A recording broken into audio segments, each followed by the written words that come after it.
The rain falls now as it did then, soft upon the temple stone and heavy with memory. I am returned to the very place where my life altered course, where he, Mr. Darcy, spoke what I had never dared hope to hear.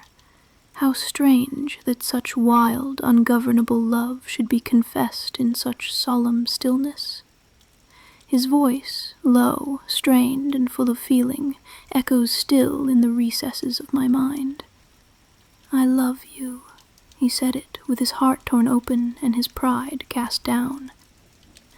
It was here, beneath this very roof, that I rejected him.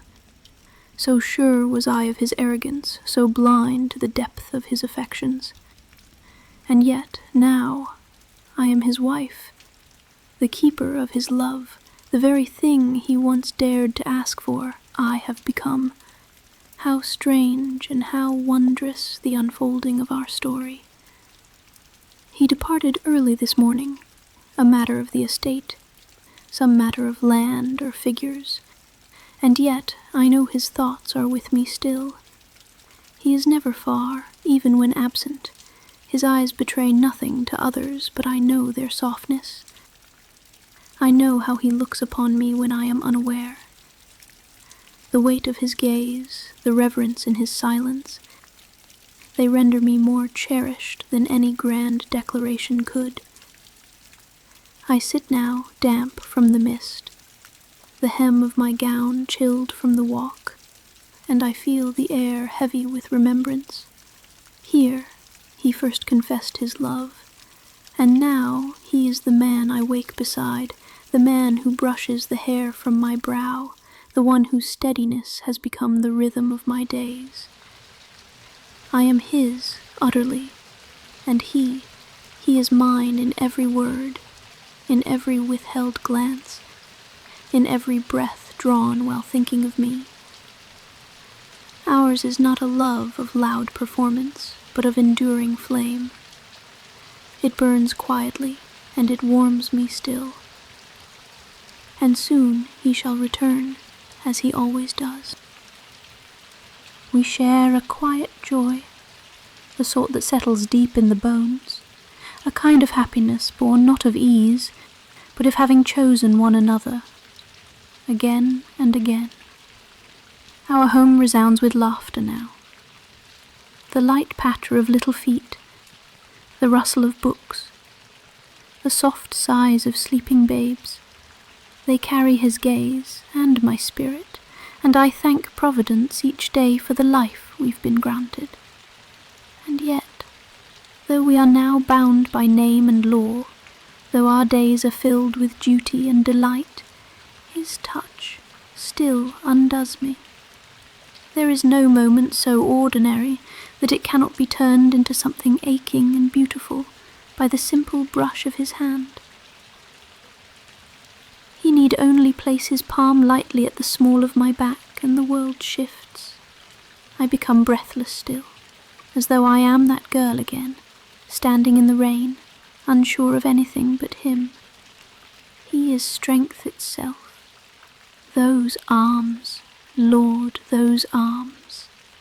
How effortlessly he lifts me, with such ease, such certainty, as though I am weightless, as though I am meant to be there, carried by him, held against his chest, sheltered in his warmth. And though he speaks little of such things, his devotion is etched into every gesture, in the way he steadies me when I falter, or presses a kiss to my temple in passing, or watches me from across the room when he believes I do not see. He is man, entirely, holy, and yet with me he is tender as any poet. Oh my, it has happened again.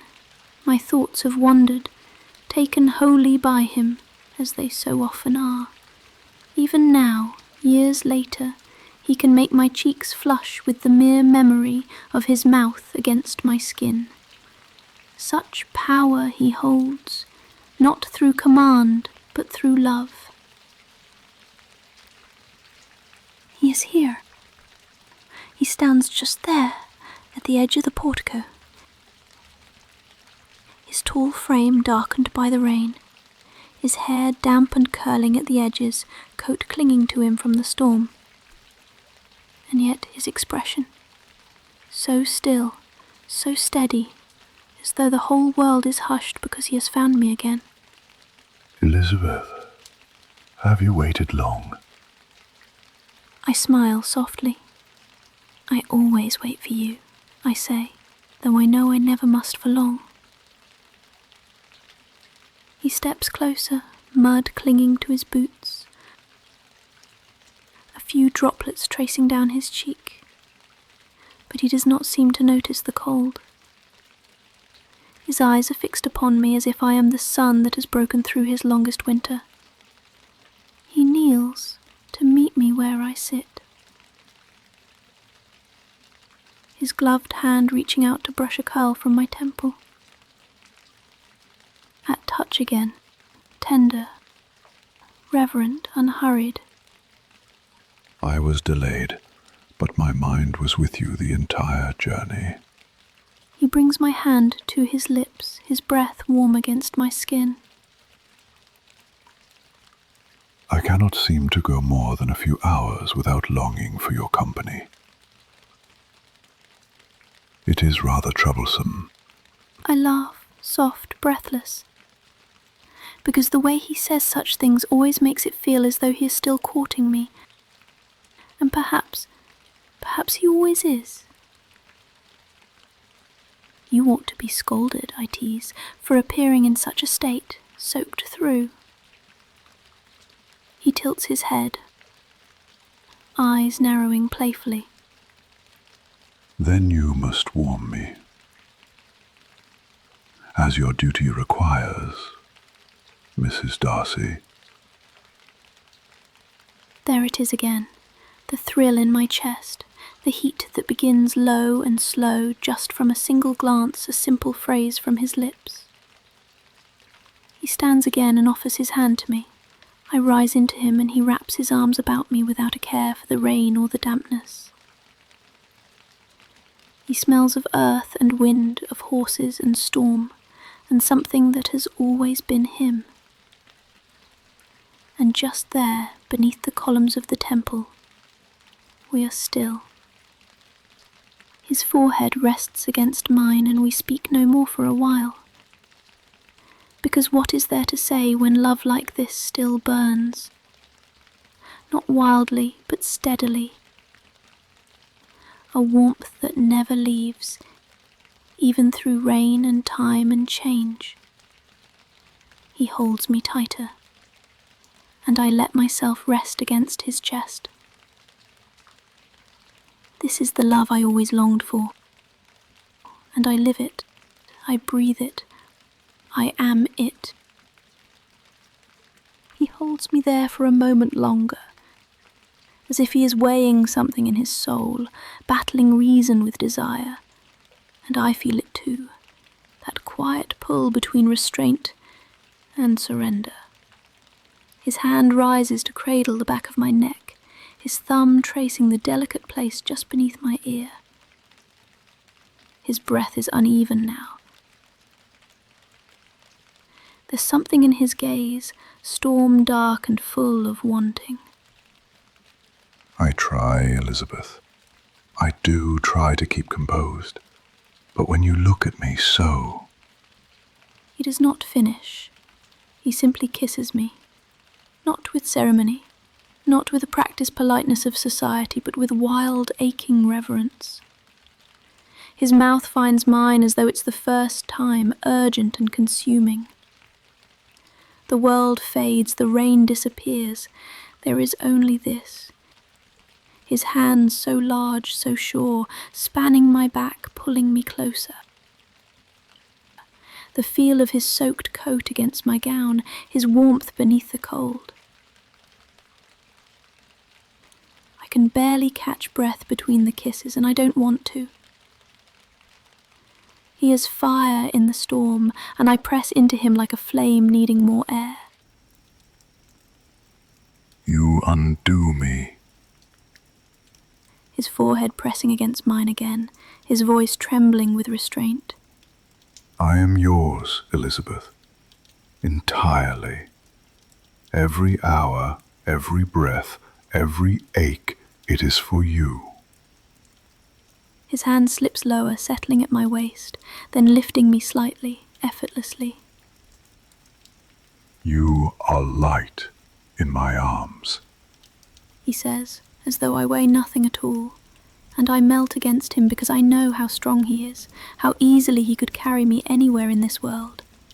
But right now he lays me down, gently, reverently, upon the stone beneath the curve of the temple. The rain surrounds us, a soft roar in the garden beyond, but beneath these ancient arches it feels sacred. His coat falls beside us, his hands, warm despite the chill, brush the rain from my cheek, my collarbone, my lips.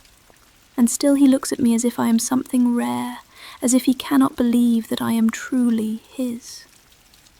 I love you, he says again like a vow, his voice rough with emotion. and I shall love you in every storm, in every quiet morning, in every breath I am given. His hands explore me now, not hurried, not greedy, but reverent. The kind of touch that memorizes, that worships. My fingers curl into the soaped fabric of his shirt, my breath catching as he kisses the hollow of my throat, the curve of my shoulder, the space where my heartbeat lives. And there, beneath the stormy skies, drenched and breathless, we lose ourselves in one another again.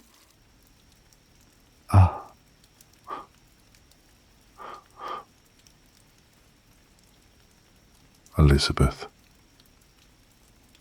God help me. Yes, just like that. You know me so well. Oh, Elizabeth, my dear. With the full fire of years of longing, of vows spoken and promises kept, of a love that burns brighter with each passing day. We were once strangers at odds. Now we are one.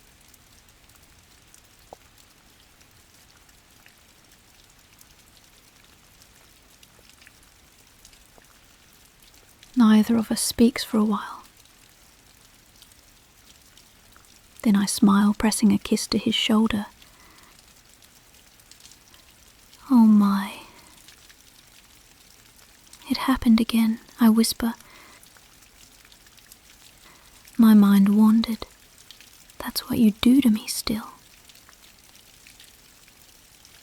He laughs, low and satisfied.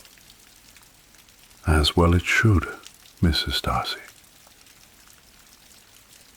And in that moment, drenched, dishevelled and wholly his, I have never felt more beautiful.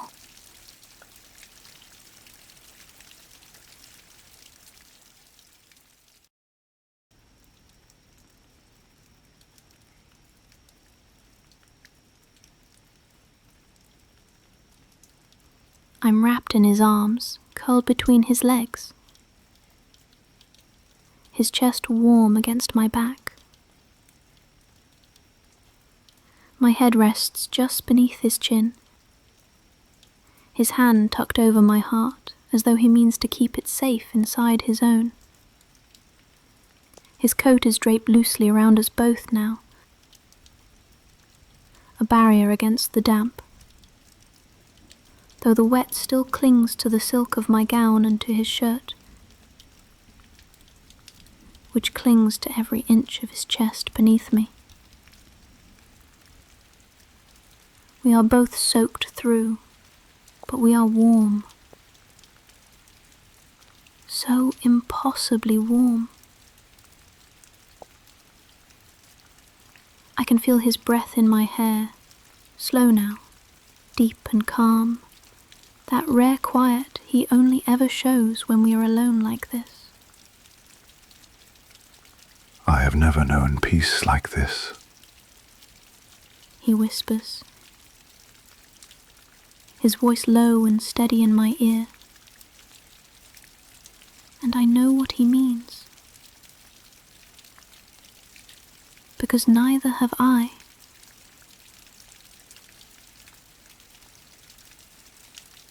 Before him, I was always braced, ready to guard, ready to defend, ready to step lightly between society's expectations and my own defiant heart.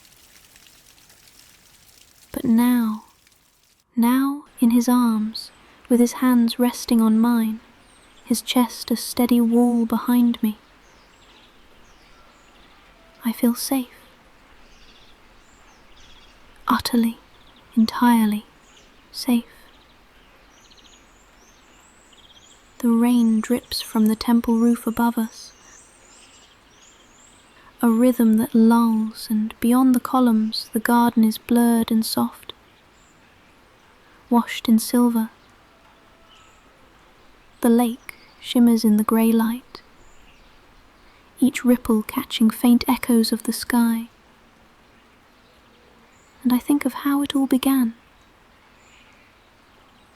how I stood here once before, alone and angry, and he appeared from the storm. His confession, raw and unguarded, still lives in the stone of this place. I smile now. I remember the way he trembled, not from cold, but from love he could no longer contain. And now, years later, here we are again. Only now, he is no longer my adversary. He is mine, my home, my anchor. His lips brush the crown of my head, then linger at the curve of my ear. You are the air I breathe, Elizabeth. You have always been. His words wrap around me just as his arms do, and I press my hands over his, those large, capable hands that have built our life, held our children, and just moments ago, held me as if I were the most fragile, most precious thing in the world. And to him, perhaps I am. Sometimes I still can't believe how he looks at me,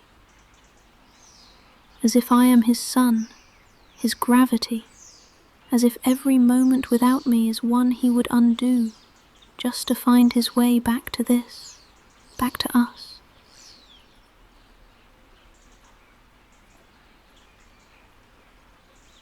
He sighs again, and I feel the sound through his chest. I wish I could stop time. I wish to remain here with you, like this, forever. I tilt my head back, look up at him. His eyes are softer than the sky, but the intensity in them hasn't dimmed. Not even after all this time. You always say that, I tease gently. And he smiles, that small private smile he gives to no one but me. I always mean it.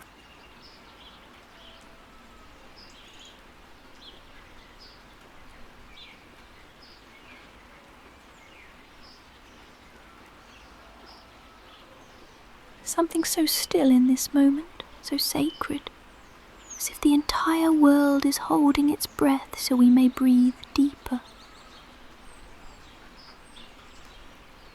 As if the universe knew we needed this pause to simply feel. I close my eyes, inhale the scent of the rain, the scent of him, linen and skin and earth. I could stay like this forever.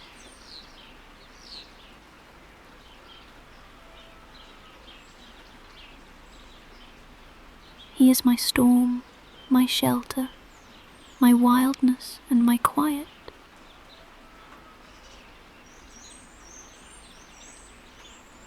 And here, in the hush of the rain, his arms around me, his lips in my hair, his breath matching mine, I know with perfect certainty I would choose him again and again and again.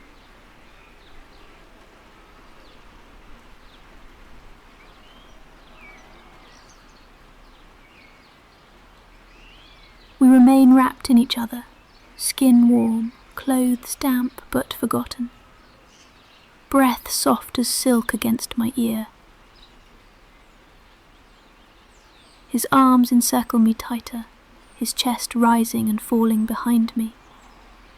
I can feel his lips curve into the faintest smile as he presses them to the crown of my head. You need to pack a gown, a light one. Something you can dance in under the stars.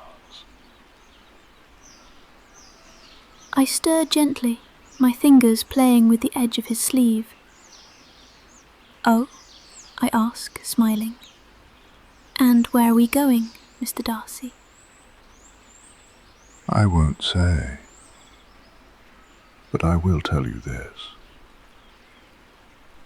There will be roses. A balcony overlooking the sea. And music, not a formal string quartet. Something softer, just enough to make you want to twirl barefoot. I close my eyes, imagining it. And how long have you been planning this? His chin rests against my shoulder. Since the day I watched you fall asleep with a book on your chest, and the afternoon sun on your cheek. I remember thinking, she deserves more of the world, and I want to be the one to give it to her. A swell of warmth floods my chest. He always sees me, not only who I am, but who I could be in wonder. I don't need the world, I whisper. Only you. He kisses the side of my neck, his voice low and teasing now. Then I shall bring you both.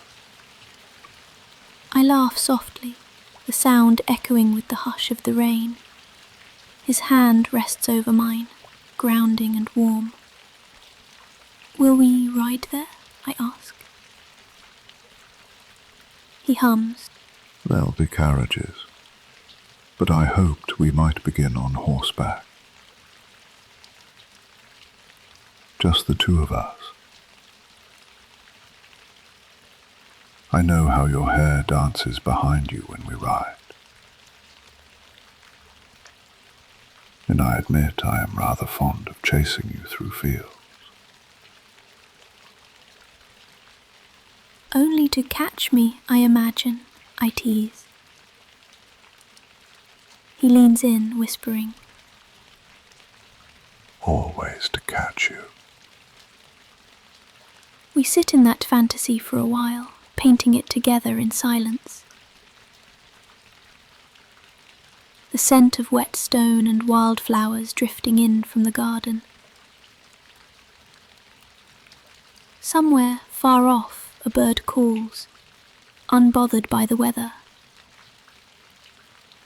Just as we are. He runs his fingers over my arm, slow and reverent. And then, quietly, There will be a small villa on a hill. One room with shutters that open to the sea. A large wooden tub where I plan to bathe you by candlelight. And a bed so soft you will forget the weight of the world entirely. my breath catches.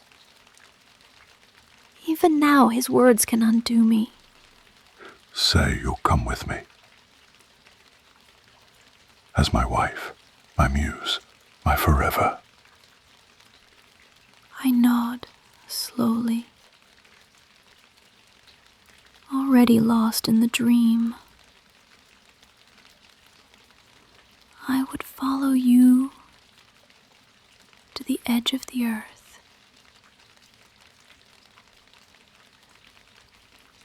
He holds me closer then, and for a moment the world shrinks down to just the echo of rain, the warmth of his arms, and the promise of somewhere new together. Do you know what I've always loved most in you? I smile before he even says it. I know he'll speak with reverence, not flattery but truth, the way he always does. It is your fire. The way you looked at me that very first day. Proud, unbent, as though I were no one at all. I laugh, low and embarrassed, remembering. I was rather rude.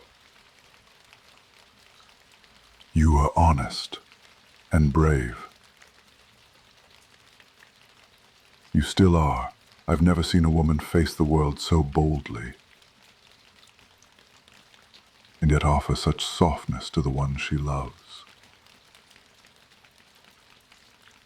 His lips brush just beneath my ear.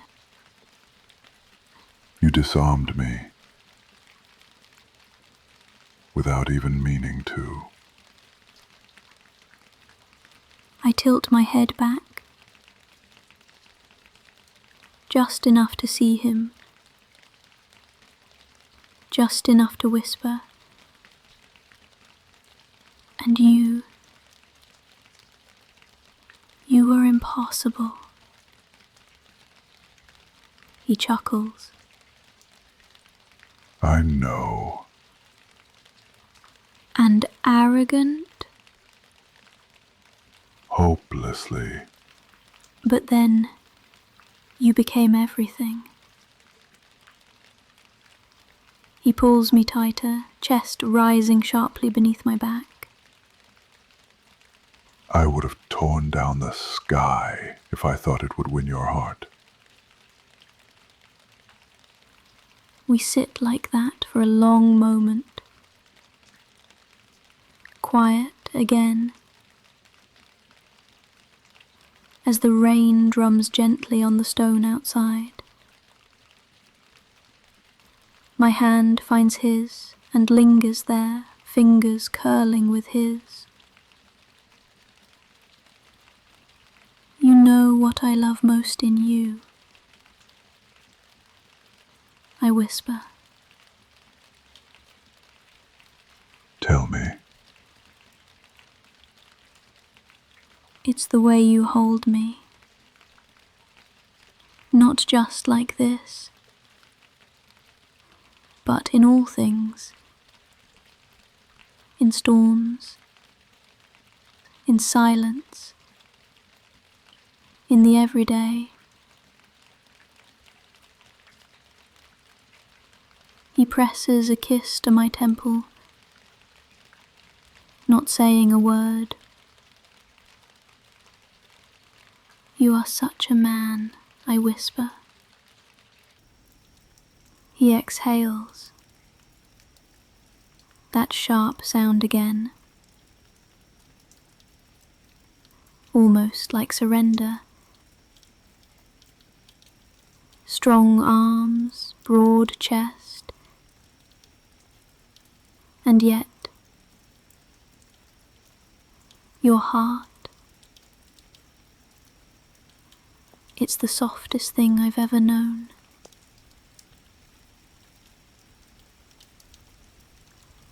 He turns me slightly, his mouth at my cheek now. You've made me so. And I believe it, because this kind of love is not born from duty. It's not learned or performed. It's grown, chosen, again and again, even now. You'll return to home with me soon, won't you? I ask. Only if I may carry you all the way there.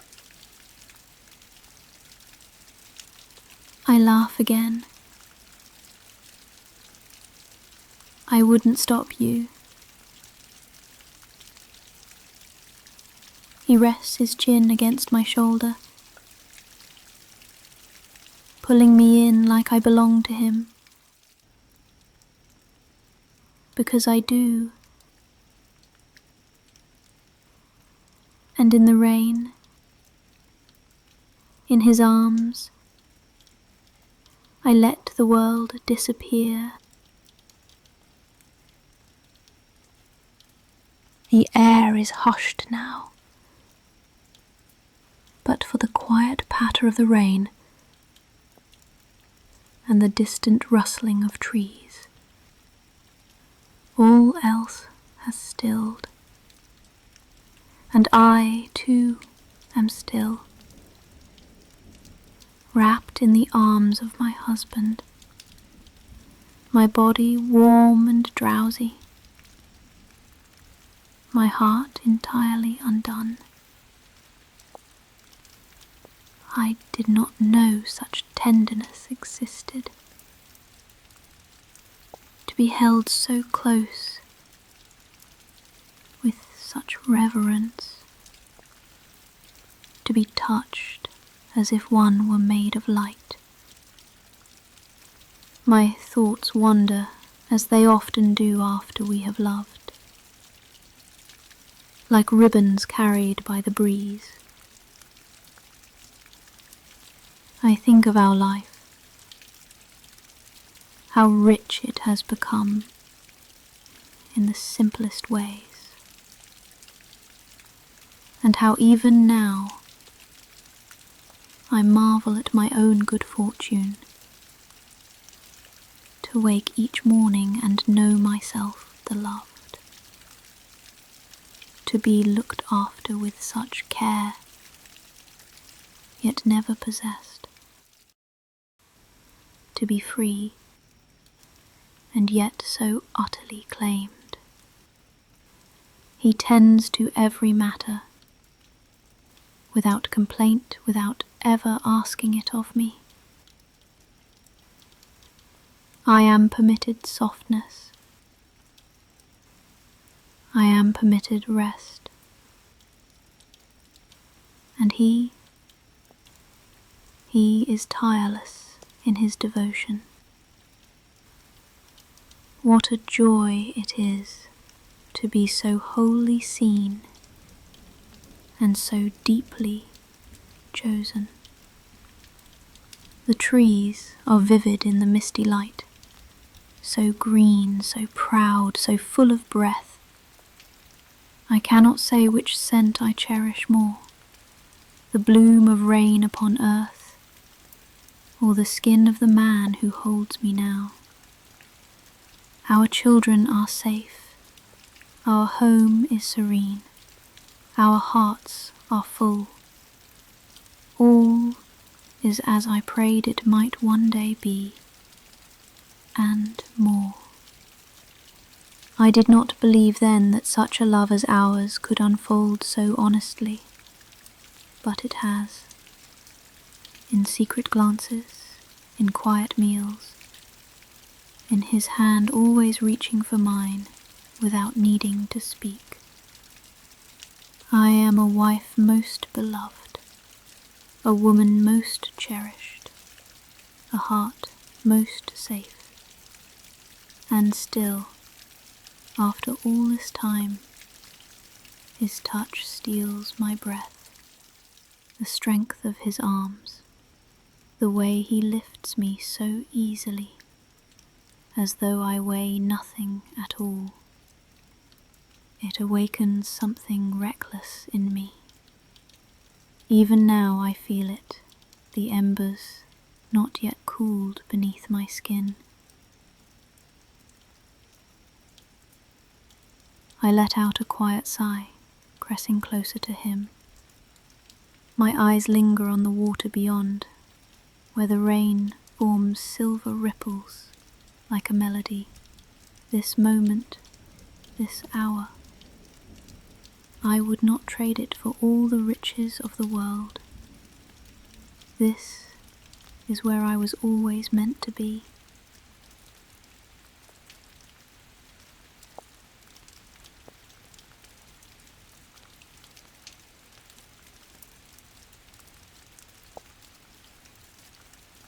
He is not a man of speeches. He is not one to gather a crowd for his virtue. But what he does behind closed doors reveals his character more than words ever could. There is an old family, the Allens, who once held land neighbouring Pemberley. A storm some years ago ruined their harvest and their prospects with it. I recall the worry in the wife's eyes when they visited that autumn. I saw it before they spoke a word of it. He saw it too. They left that evening with dignity intact, but with enough funds to rebuild not only their home, but their entire livelihood. He never told me of it. I only learned when Mrs. Allen sent a letter, addressed not even to him, but to me, to say that their family would forever carry his name in gratitude. I asked him why he kept it to himself, and he merely shrugged, as though the matter held no importance. Because no one need know, he said, only that they are well again. That is what he does. He restores without boasting. He uplifts without seeking applause. He gives without keeping account. It is not only to me that he is endlessly devoted. He gives his loyalty in quiet, unseen ways, to the tenants whose roofs he repairs without asking, to the young man he arranged a clerkship for in town, to the gardener whose daughter now attends school, thanks to his careful planning and discreet support. He tends to people like he tends to me, without noise, without pride, but with unwavering purpose. I do not think he realizes how often I watch him, how often I listen when he thinks I am not near, in quiet conferences with his steward, or slipping a banknote into the coat of a boy who carried wood to the kitchen door. My husband is good. He is fair, he is kind, and he gives without expecting. Every day I find another reason to love him, and every day I thank the stars, and every drop of rain that fell on the day he first confessed his love. and now here we sit, wrapped in one another, watching the mist dance over the lake as though time itself has paused.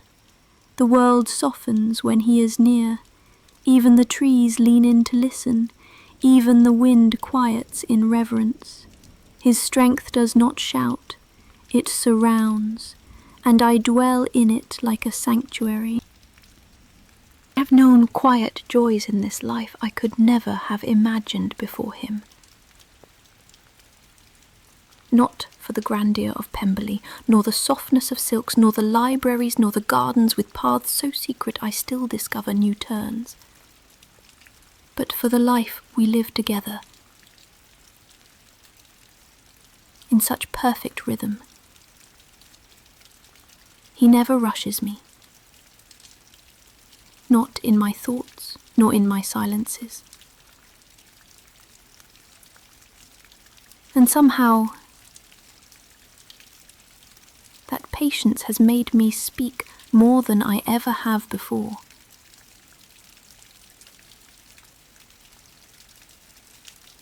I always thought myself too proud to lean upon another. But with him, I lean without shame. I rest my whole weight against his love, and it never shifts, never falters. Our marriage is not made of grand declarations, but of glances held too long across a room, of fingertips brushing in passing, and knowing that every hour apart will end with him returning to me.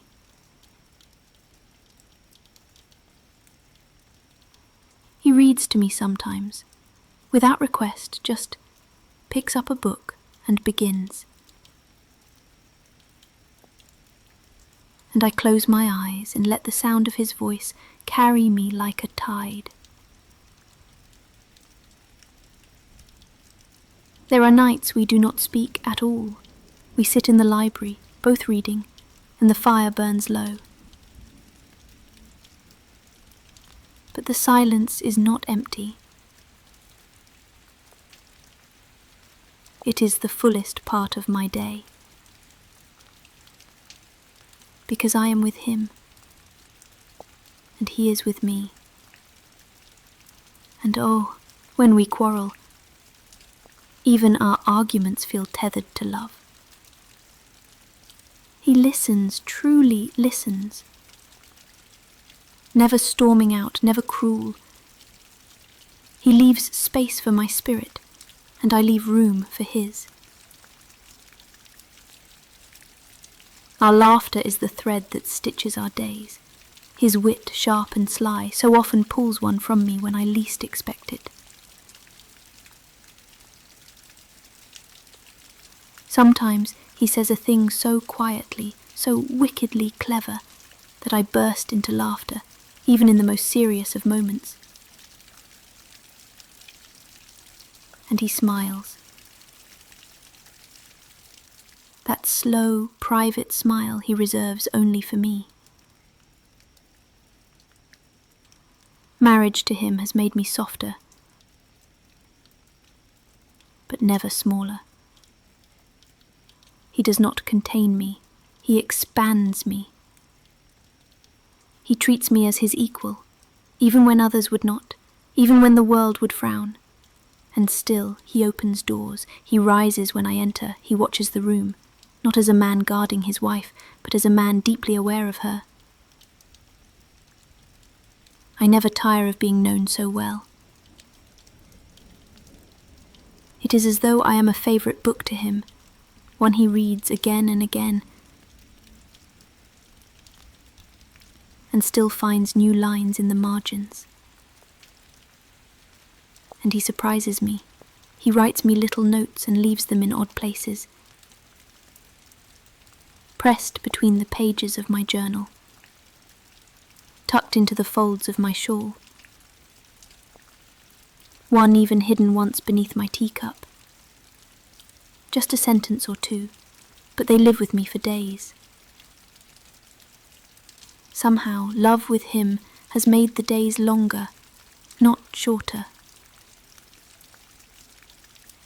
Each moment with him stretches gently, like sunlight across the floorboards.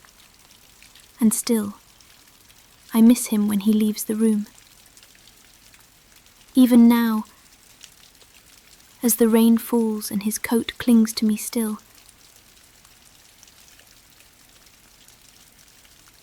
I think what a strange thing it is to live so close to another's soul and yet feel there is still more to know and more to love.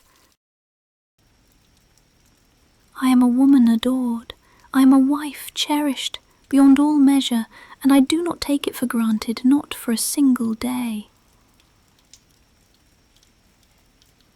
Reactionary, cold intuit one, intuit 12. Alexander, woman, I used to believe that happiness was fleeting, something to be captured in moments, then mourned when it slipped away. But with him, it remains, it lives beside me. There is joy in the simplest routines we share. Breakfast in the east room, where sunlight spills in before the rest of the house has stirred. Long walks before supper hand in hand, speaking only when we wish. The soft rustle of papers as he reads and I write. 2 lives running in perfect tandem, and I never tire of waking beside him. Each morning I turn to him half asleep and find him already watching me, as if he too cannot believe this life is truly ours. He tucks loose strands of hair behind my ear with such care, as if I am made of glass or something rarer still. And in truth, I feel precious in his hands. We have built a life of gentleness and laughter. He is not only the love of my life, he is the stillness in my mind, the warmth in my chest, the peace I never thought I could know. And when I forget myself, when I stumble into worry or weariness, he simply looks at me, and all is quiet again. The scent of the garden lingers still. Roses weighted by the rain, the soil rich and warm. The clouds hang low, but do not threaten. Even the air seems to wrap itself around us gently. I glance down and see our hands, his thumb brushing mine in steady rhythm, and I feel entirely safe. He murmurs something low, something only meant for me, a promise perhaps, or simply my name. And I know, in the quiet language of our love, what it means. Eventually, I suppose, we must return. The fire at home is waiting. The dogs will be pacing. The housekeeper will try to hide her relief at our return. But for now, just a few moments longer. Let the rain have its say. Let the world pause. Let us sit here, still wet with memory and affection, and wait for the skies to clear.